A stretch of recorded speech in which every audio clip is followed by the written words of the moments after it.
नमस्कार दोस्तों, स्वागत है एक बार फिर से आपका गुरुकुल पर। जैसा कि आप सब जानते हैं, लगातार हम लोग बेसिक से इंग्लिश लैंग्वेज को समझ रहे हैं। किस तरीके से लैंग्वेज से कनेक्टिविटी स्टेब्लिश कर सकते हैं, कैसे वो लोग जिनको लैंग्वेज के बारे में बिल्कुल आइडिया नहीं है वो स्टार्ट कर सकते हैं, और जिनको लैंग्वेज के बारे में थोड़ी जानकारी है वो कैसे अपने स्टैंडर्ड को धीरे धीरे एडवांस लेवल तक ले जा सकते हैं। उन सब लोगों को टारगेट करते हुए हम लोग लगातार क्लासेस लेकर के आ रहे हैं। आज एक और सेशन है और आज हम लोग एक पोयम पढ़ने वाले हैं। पोयम का जो टाइटल है वो है mister Raven and the fox. एक कौवे और लोमड़ी की कहानी है। तो आइए शुरू करते हैं। काफी इंटरेस्टिंग है और इंटरेस्ट लेकर ही हम लोग पढ़ते हैं। तो शुरू करेंगे।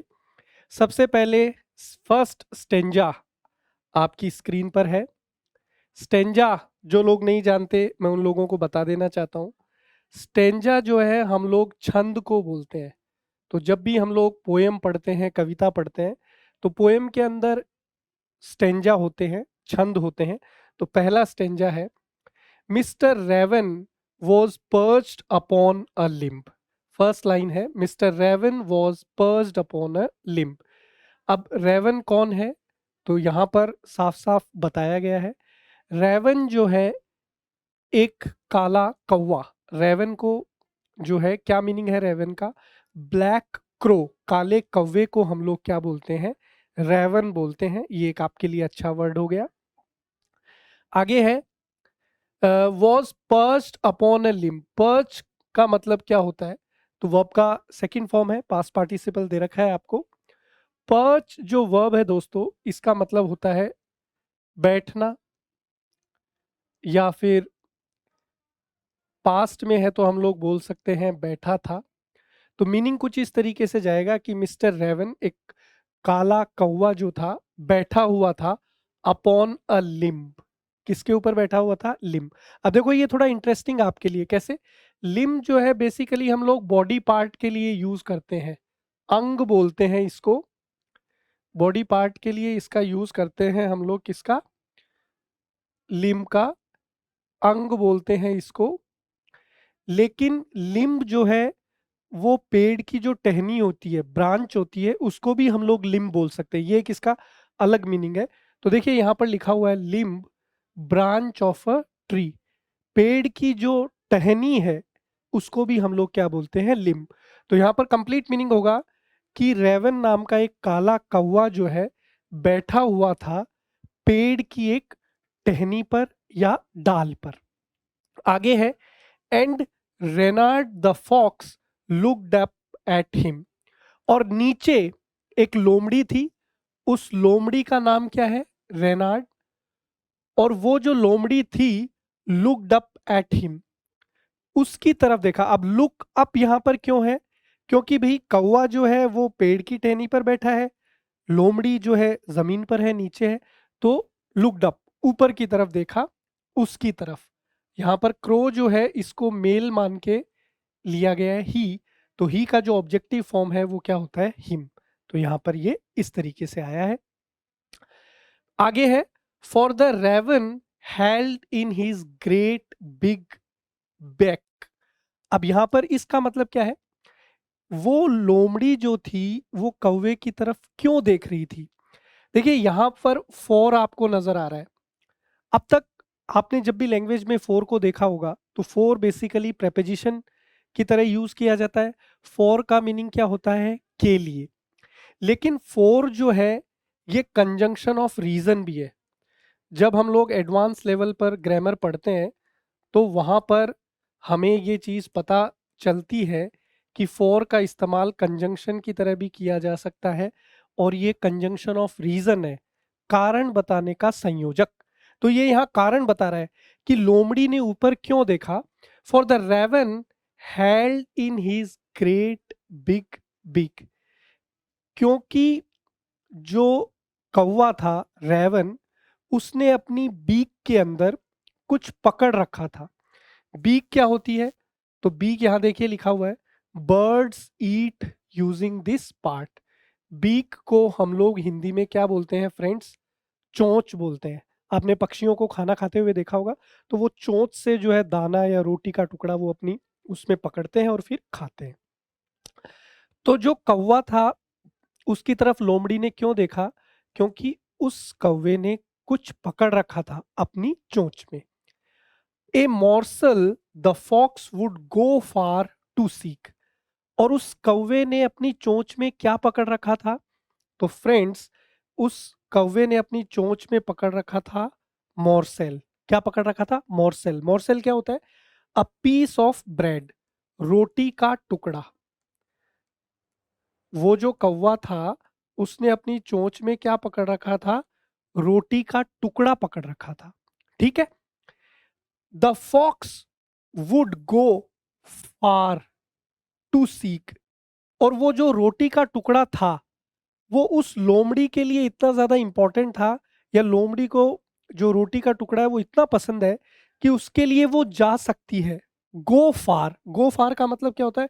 Do anything. हिंदी में हम लोग बोल सकते हैं किसी भी हद तक जाना। मतलब किसी चीज को पाने की लालसा इतनी ज्यादा है कि आप उसको पाने के लिए किसी भी हद तक जा सकते हैं। तो द फॉक्स वुड गो फार, कि वो किसी भी हद तक जा सकती थी। उस लोमड़ी को इतना रोटी का टुकड़ा पसंद होता था। टू सीक, सीक जो वर्ब है इसका मतलब होता है टू फाइंड। टू फाइंड मतलब किसी चीज को खोजना। तो वो जो कौवा था उसने चोंच में रोटी का एक निवाला टुकड़ा पकड़ रखा था, और वो रोटी का टुकड़ा लोमड़ी को इतना प्रिय है कि वो उसे खोजने के लिए किसी भी हद तक जा सकती है। तो ये पहला स्टेंजा हमने यहाँ पर पढ़ लिया है। आगे बढ़ते हैं। यहाँ पर फर्स्ट क्वेश्चन आ गया है। एक स्टेंजा पढ़ लिया, अब उस स्टेंजा पर बेस्ड कुछ क्वेश्चन है। देखिए, पढ़ाई के साथ साथ अपनी क्वेश्चंस की भी प्रैक्टिस होती जाएगी, ताकि जब आप एग्जाम में बैठेंगे तो जो कॉम्प्रिहेंशन और क्लोज टेस्ट के क्वेश्चन आते हैं वो आप आराम से कर सके। पहला क्वेश्चन है, the name of the crow was. उस कौवे का नाम क्या था? तो बेहद आसान है। कौवे का नाम क्या था? रेवन था। रेनार्ड फॉक्स लोमड़ी का नाम था। हनी शहद होता है, फॉक्स लोमड़ी। तो यहां पर ए ऑप्शन ठीक है। The crow was holding the morsel. कौवा जो है उसने रोटी का टुकड़ा पकड़ रखा था। इन हीज पा, पा का मतलब होता है पंजा, पंजे में पकड़ रखा था। इन हीज बीक, चोंच में पकड़ रखा था। ऑन द ग्राउंड, जमीन पर था। ऑन द ब्रांच, टहनी पर था। तो बहुत आसान है, बी ऑप्शन बिल्कुल ठीक होगा। जो रोटी का टुकड़ा था वो कौवे ने अपनी चोंच में पकड़ रखा था। अगला देखिए, the name of the fox was. लोमड़ी का नाम क्या था? तो बिल्कुल, रेवन तो कौवे का नाम था, रेनार्ड किसका नाम था? लोमड़ी का नाम था। तो बी ऑप्शन हमारा बिल्कुल करेक्ट हो जाएगा। आगे बढ़ते हैं। हुम डिड द फॉक्स सी। लोमड़ी ने क्या चीज देखी थी? लोमड़ी को देखा, ए बैर भालू को देखा, एक क्रो कौवे को देखा, बर्ड पक्षी को देखा। तो रेवन ए ब्लैक क्रो, रेवन एक मतलब एक काले कौवे को देखा था। किसने? लोमड़ी ने। तो सी हमारा यहाँ बिल्कुल ठीक है। अगला क्वेश्चन क्या है? Choose the opposite word of small from the following. Small का मतलब क्या होता है? छोटा। तो इसका अपोजिट हमें बताना है। तो छोटे का अपोजिट क्या होता है? बड़ा। लिम्ब, लिम्ब जो है वो जैसा हमने पहले भी आपको बताया हुआ है, लिम्ब का मतलब होता है पैर का जो हिस्सा होता है, उसको हम लोग लिम्ब बोलते हैं। लुक का मतलब होता है देखना, उसका पास्ट फॉर्म है लुक्ड। बिग का मतलब होता है बड़ा। और सीक का मतलब होता है खोजना, टू सर्च और टू फाइंड समथिंग। तो यहाँ पर हमारा आंसर हो जाएगा ऑप्शन सी। ये बी यहाँ पर लिखा था तो इसको आप सी कर लीजिएगा। सी अपना बिल्कुल करेक्ट आंसर है। स्मॉल का अपोजिट क्या होता है? बिग यानी बड़ा। आगे बढ़ते हैं। सेकंड स्टेंजा, दूसरा छंद आ गया है तो इसको सीखते हैं। कह रहा है, said the fox in admiring tones, my word sir Raven, you are a handsome bird. अब लोमड़ी जो है वो रेवन यानी जो काला कौवा है, ब्लैक क्रो, उसको कह रही है, क्या कह रही है? Admiring tones. एडमायर जो वर्ड है इसका मतलब होता है प्रशंसा करना। देखिए यहाँ लिखा हुआ है एडमायरिंग यानी प्रेजिंग। तो एडमायर का मतलब होता है किसी की प्रशंसा करना। तो लोमड़ी ने प्रशंसा करते हुए कहा, माई वर्ड।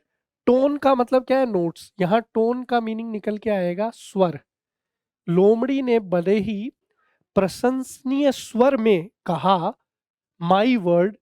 वर्ड का मतलब होता है स्टेटमेंट, कथन। यहाँ वर्ड, वर्ड का मीनिंग वैसे तो शब्द भी होता है, लेकिन यहाँ पर वर्ड जो है उसका मीनिंग क्या है? स्टेटमेंट, कथन।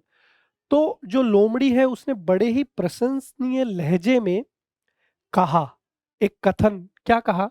Sir Raven. अब देखिए कौवे को सर कह के संबोधित किया है।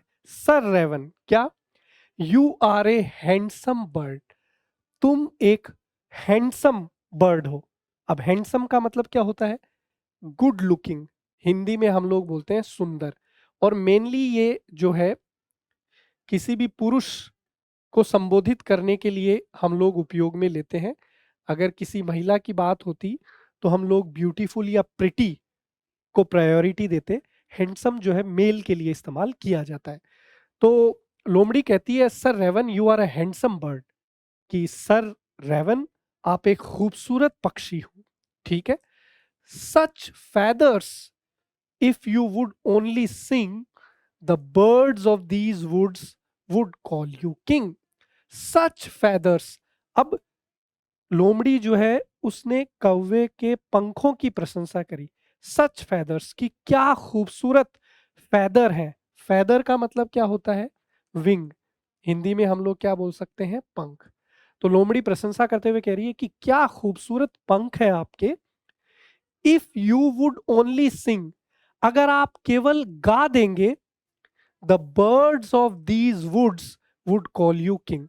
एक बार अगर आप अप, अपने मुख से कुछ गा देंगे तो ये पूरे जंगल के जो पक्षी हैं आपको अपना राजा मान लेंगे या आपको राजा कहकर संबोधित करने लगेंगे। अब यहाँ पर ये वुड्स जो वर्ड है ये इंपॉर्टेंट है अपने लिए। क्यों इंपॉर्टेंट है? क्योंकि ये कॉम्पिटिटिव एग्जाम्स में भी अक्सर आपको इस्तेमाल किया जाता है। वुड्स का मतलब क्या है? तो वुड्स का मतलब होता है दोस्तों फॉरेस्ट, जंगल को हम लोग बोलते हैं। कई बार क्या होता है, कंफ्यूज होते हैं स्टूडेंट, वुड जो है ये एक मटेरियल नाउन है। ठीक है। नाउन के तौर पर अगर बात की जाए तो मटेरियल नाउन है, ये द्रव्यवाचक संज्ञा है। रॉ मटेरियल जिससे हम लोग कोई प्रोडक्ट बनाएं, तो जैसे वुड है लकड़ी, इससे हम लोग फर्नीचर बना लेते हैं, तो ये मटेरियल नाउन है। तो मटेरियल नाउन जो है अनकाउंटेबल नाउन होता है। तो बहुत सारी लकड़ी के लिए वुड्स बोलना गलत है। तो कई बार हमको जब वुड्स वर्ड मिलता है तो हम लोग थोड़ा कंफ्यूज हो जाते हैं। लेकिन वुड्स का एक और मीनिंग है forest, jungle.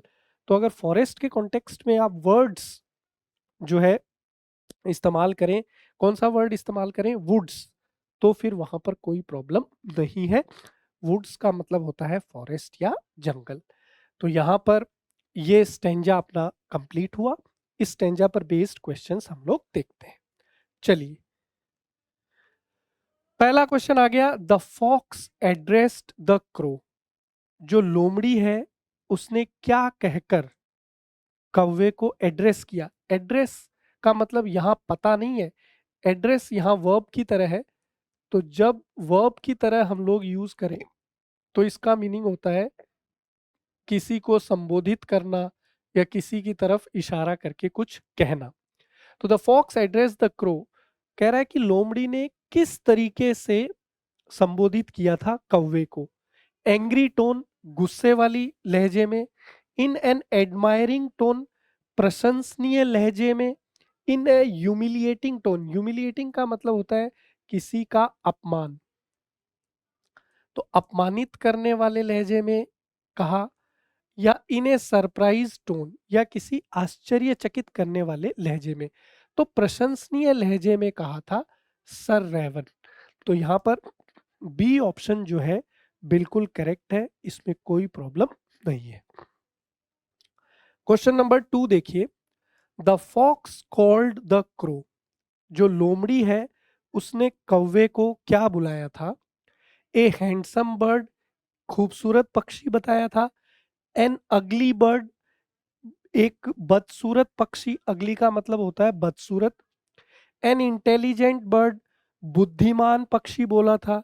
A foolish bird, या एक मूर्ख पक्षी बोला था।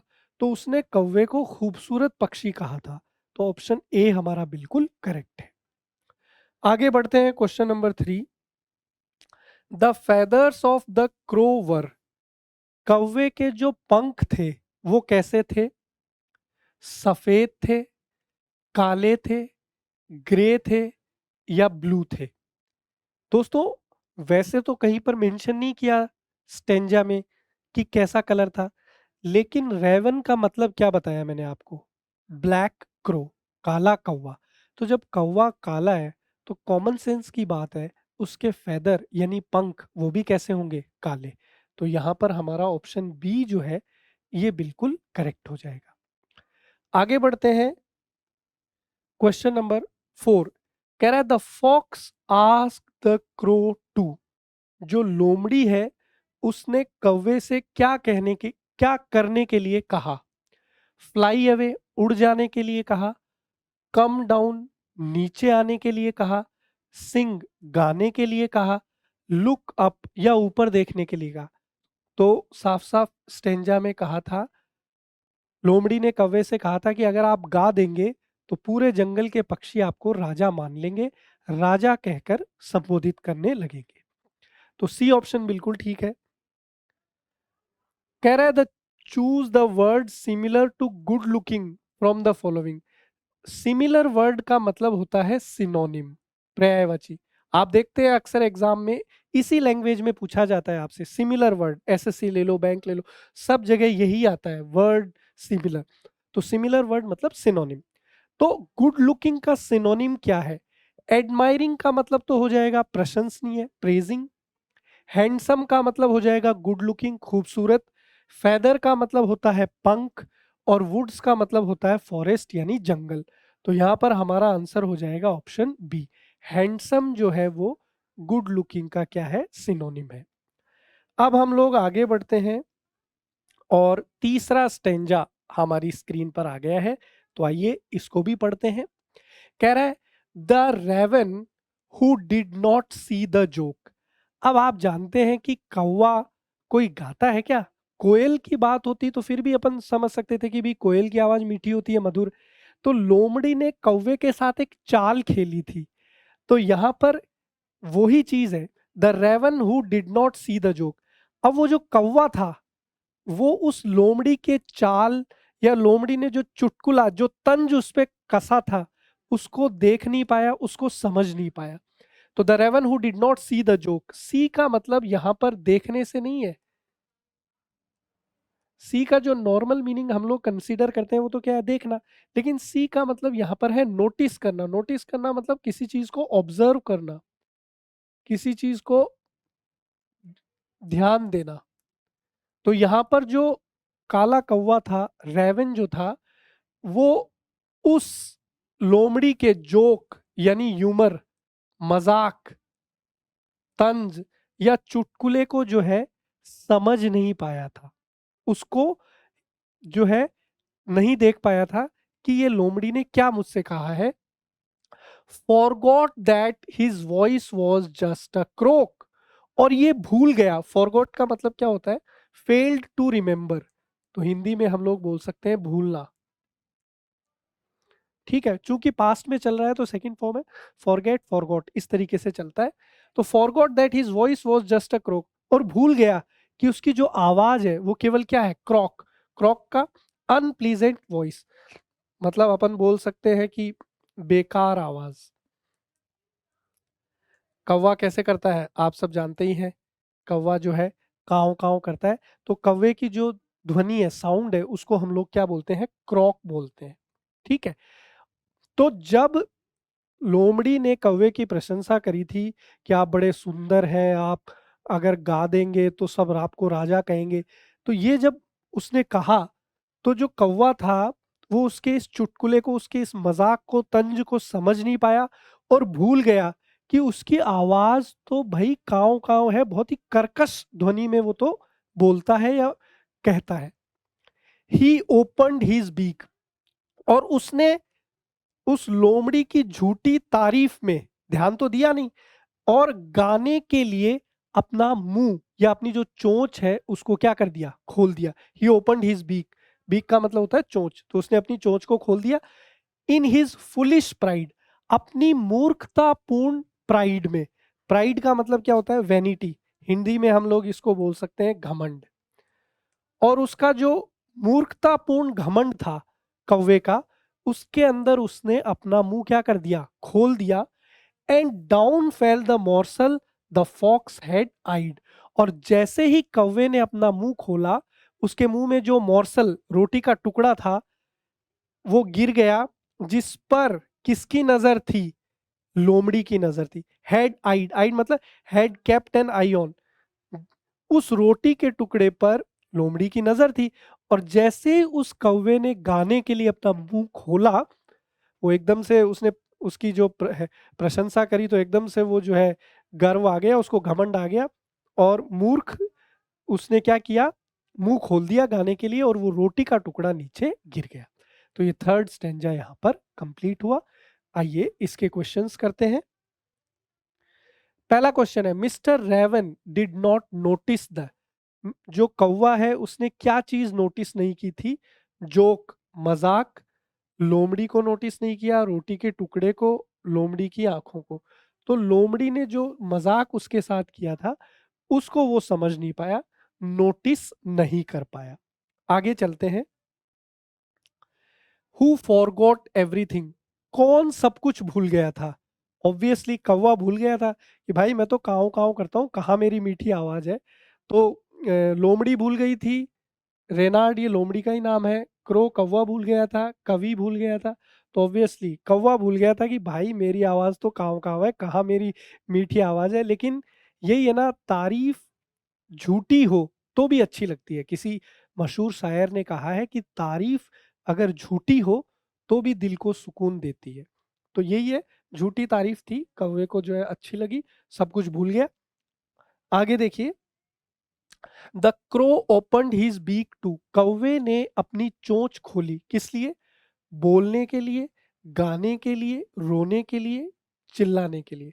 तो बिल्कुल गाने के लिए अपनी चोंच खोली थी। अगला देखिए, the thing that fell down was, क्या चीज नीचे गिरी थी, रोटी का टुकड़ा, कौवा, फल, लोमड़ी। तो रोटी का टुकड़ा जो कौवे के मुंह में था, जैसे ही गाने के लिए मुंह खोला नीचे गिर गया। आगे, choose the word similar to, अभी अभी मैंने आपको बताया सिमिलर वर्ड का मतलब होता है सिनोनिम, पर्यायवाची। तो वैनिटी का अपने को मीनिंग बताना है। जोक का मतलब तो होता है चुटकुला, क्रॉक जो साउंड होता है क्रो का, क्रो की जो आवाज होती है उसको क्रॉक बोलते हैं, हिंदी में काव काव करना। प्राइड का मतलब होता है गर्व या घमंड, मोर्सल का मतलब होता है रोटी का टुकड़ा। तो यहाँ पर वैनिटी का मतलब होता है प्राइड, गर्व या घमंड हम लोग बोल सकते हैं। क्या बोल सकते हैं, गर्व या फिर घमंड। चलिए आगे बढ़ते हैं।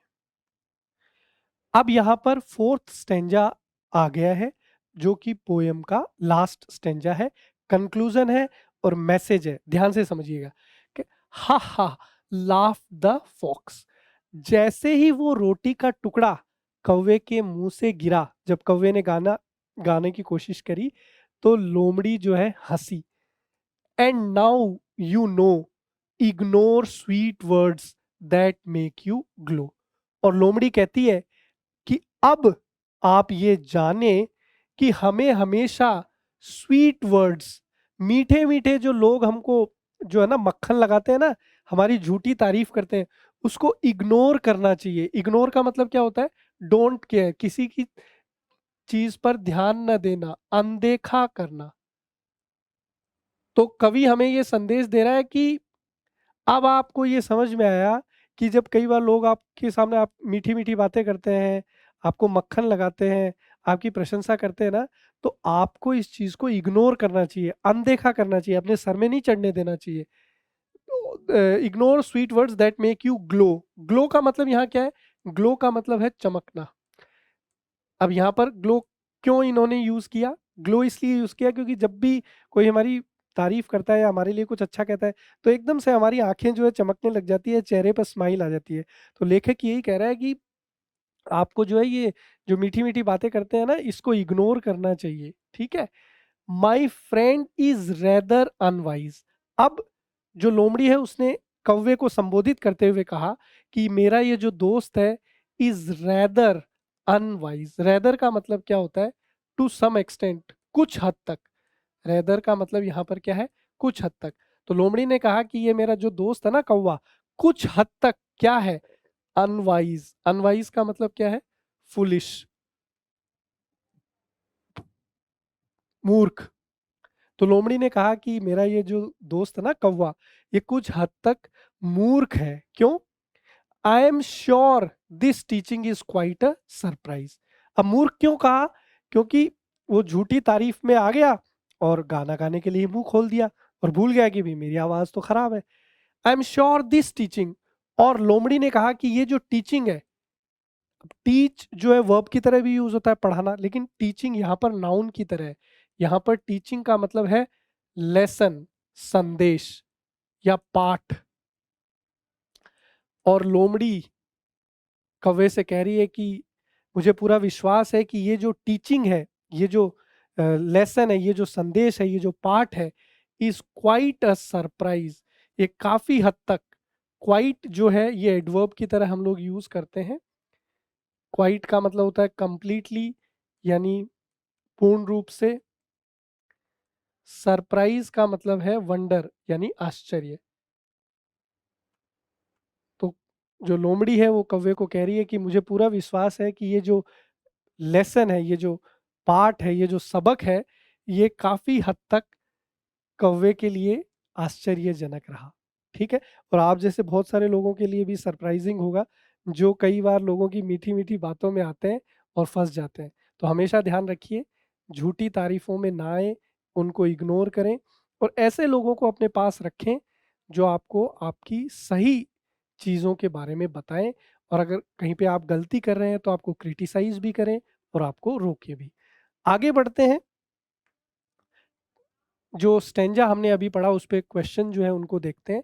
कह रहा the fox laugh because he. जो लोमड़ी है वो मुस्कुराई थी, हंसी थी, क्यों? ही गॉट द मोर्सल, उसको रोटी का टुकड़ा मिल गया था। हड्डी मिल गई थी, हड्डी मिल गई थी, रास्ता भटक गई थी। तो रोटी का निवाला या टुकड़ा मिल गया था, इसलिए लोमड़ी जो है वो क्या थी? हंसी थी। आगे देखिए। The fox advised Mr Raven to dash sweet words. लोमड़ी ने कौवे को क्या सलाह दी? तो लोमड़ी ने कौवे को सलाह दी थी कि आप मीठे मीठे जो शब्द हैं उनको इग्नोर करिए। तो रेवन टू लिसन, सुनने के लिए कहा, ध्यान देने के लिए कहा, विश्वास करने के लिए कहा, इग्नोर कर। तो लोमड़ी ने कौवे को सलाह दी कि भाई मीठे मीठे जो ये तारीफ करते हैं ना लोग, उनको इग्नोर करना सीखो। अगला देखिए। It is unwise to have dash for everyone. लोमड़ी कह रही है कि ये मूर्खतापूर्ण है कि व्यक्ति जो है वो क्या करते हैं? प्राइड, घमंड करते हैं, चीजों को अनदेखा करते हैं। स्वीट, मीठा, सरप्राइज। तो it is unwise to have pride for everyone. तो लोमड़ी ने यही संदेश दिया है और लोमड़ी के माध्यम से कवि ने, पोएट ने ये मैसेज दिया है कि भाई किसी भी व्यक्ति को गर्व नहीं करना चाहिए, घमंड नहीं करना चाहिए। घमंड करना जो है ये व्यक्ति की मूर्खता है। आगे देखते हैं। अगला। The fox taught the lesson of consequences of dash to mister Raven. लोमड़ी ने कौवे को किस चीज के कॉन्सिक्वेंसेज के बारे में बताया या सिखाया? कॉन्सिक्वेंस का मतलब होता है रिजल्ट, हिंदी में बोलते हैं परिणाम। तो किस चीज के परिणाम के बारे में सिखाया लोमड़ी ने कौवे को? दोस्ती का रिजल्ट बताया, गर्व का रिजल्ट, इग्नोरेंस का मतलब होता है अनभिज्ञता, अज्ञानता, हेल्पिंग, मदद। तो गर्व, प्राइड के बारे में सिखाया कि भी घमंड करना क्या है? मूर्खतापूर्ण है। ये संदेश लोमड़ी ने कौवे को दिया। आगे। Choose the word similar to brighten. Similar का मैं आपको पहले ही बता चुका हूं, सिनोनिम बोलते हैं पर्यायवाची। ब्राइटन का मतलब होता है चमकना, रेदर का मतलब के बजाय, क्वाइट का मतलब होता है कंप्लीटली, पूर्ण रूप से, अभी अभी हमने सीखा। वंडर का मतलब होता है आश्चर्य, और ग्लो का मतलब होता है चमकना। तो यहाँ पर ऑप्शन डी हमारा बिल्कुल ठीक है, ब्राइटन का सिनोनिम हो जाएगा ग्लो।